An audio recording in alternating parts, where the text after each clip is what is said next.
Hello, beautiful souls, and welcome to Elisha Space. This podcast is more than a collection of words and ideas. It's a sacred container, a safe space for healing, growth, and reflection. My name is Elisha, and I'm honored to walk with you today as we dive into a topic that many of us know intimately: anxiety. Whether you've been battling anxiety for as long as you can remember, or whether it's recently started creeping into your daily life, you're here for one reason: to find answers, encouragement, and tools to help you move forward. And I can't wait to share this sacred time with you. Let's begin by breaking down what anxiety really is. From a mental, emotional, and physical perspective, I think it's important to start with understanding, because the unknown is often the scariest part of anxiety. When we name it, understand it, and humanize it, anxiety has less room to control us. From a clinical standpoint, anxiety is your body's natural response to fear or stress. It's a survival mechanism that's been hardwired into us since the days of our earliest ancestors. Think of it like a fire alarm going off in your brain to warn you of danger. When your brain perceives a threat, whether real or imagined, it activates the fight or flight response. Let me break this down a bit more. Fight or flight is fueled by your amygdala, the part of your brain that detects threats. Once activated, your body releases stress hormones like adrenaline and cortisol. This makes your heart beat faster, your breathing shallower, and your thoughts race. It's preparing you to fight, flee, or freeze. Now, this is great if you're running from a wild animal, but for many of us, anxiety is triggered by things that don't actually require us to run or fight, like a work meeting, a difficult relationship, or even a future event we're imagining. Over time, when this system is overactive, it feels like the fire alarm is going off consistently, even when there's no fire. But here's the thing. Anxiety is not your enemy, it's your brain's way of protecting you. When we reframe anxiety as a signal rather than a flaw, we begin to take back some control. The question isn't, how do I eliminate anxiety entirely?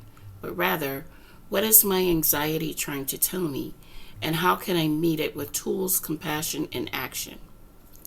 In my counseling practice, I often talk about the 3 layers of anxiety. 1, surface symptoms: racing heart, sweaty palms, restless energy, shallow breathing. These are what we notice first. 2nd is underlying thoughts, the fears, what ifs, and repetitive negative self-talk that fuel those surface symptoms. And number 3, core triggers. Deeper issues like unprocessed emotions, trauma, perfectionism, unmet needs, or spiritual disconnection. When we look at anxiety through those layers, we can begin peeling it back gently, instead of simply reacting to its loudest symptoms. We've talked about what anxiety is, but now let's dive into something equally important. What can we do about it? One thing I always remind my clients is that managing anxiety isn't about jumping straight to the big changes.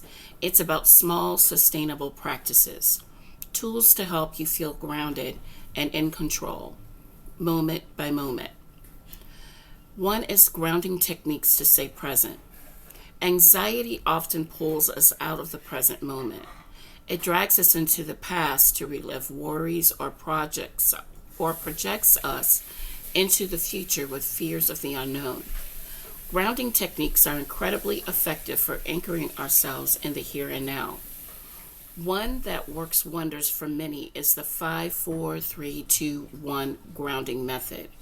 Name 5 things you can see. Name 4 things you can touch. Name 3 things you can hear. Name 2 things you can smell or imagine smelling.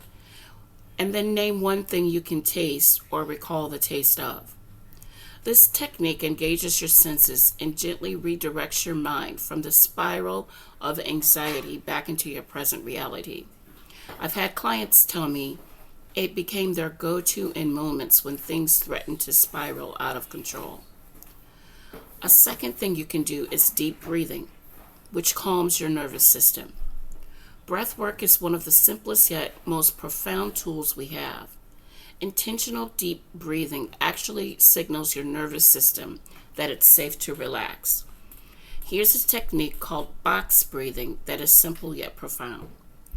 Inhale deeply for 4 counts. Hold your breath for 4 counts. Exhale slowly for 4 counts. Pause. Holding empty lungs for 4 counts. Repeat this several rounds for as long as you need. It's as if you were pressing a reset button on your stress response. The third item is reframing negative thoughts. Anxiety thrives on distorted thinking, catastrophizing, black and white thinking, or focusing only on worst case outcomes. Here's how you can shift the narrative. Step 1, identify the anxious thought. Write it down. Don't judge yourself for it. Step 2, ask yourself, what evidence do I have that this thought is true? Often, our thoughts are assumptions, not facts. Step 3, reframe the thought into something balanced. For instance, change what if I fail this test into I've prepared and I'll do my best, which is enough. A fourth item that you can do is journaling through the layers. Sometimes anxiety feels stuck in our minds. Journaling is one way to release it. Create a space where you can write without censoring yourself. Don't just write about your fears. Write about what grounds you, what you're grateful for, and how you see God's hand in your journey. Anxiety is not just about reacting in moments of panic.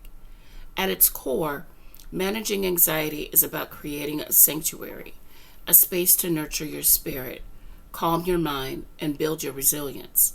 This sanctuary can be physical, emotional, and even spiritual. Here are some ways to build a personal sanctuary. 1 is provide for yourself daily practices for balance. Start your day intentionally. Morning prayer or meditation, gentle movement, or even a few moments of gratitude can anchor you before the demands of the world arises. Number 2, set boundaries around your triggers. Recognize what drains your energy. Perhaps it's too much social media, overcommitting yourself, or not saying no when you need to. Protect your peace by setting boundaries where you can. Number 3, cultivate faith and connection.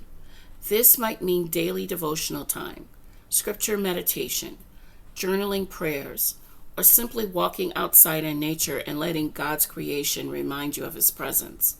Faith is a cornerstone for many, helping us reframe fear into trust. As we wrap up, I want to leave you with this. Anxiety doesn't define who you are. It's a companion on your journey. It doesn't mean you're broken or weak. In fact, choosing to face it intentionally is one of the strongest, most courageous things you can do. Whether it's through the tools we've talked about today or with resources and professional support, step by step, you can take back your peace. You are not alone, not in your struggles, and not in overcoming them. Elisha's Space will always be here for you.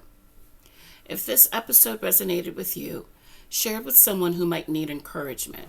Don't forget to subscribe and join me for future episodes. Together, we're building a sanctuary where healing, growth, and faith thrive. Until next time, be kind to yourself and hold on to hope. It's always within reach.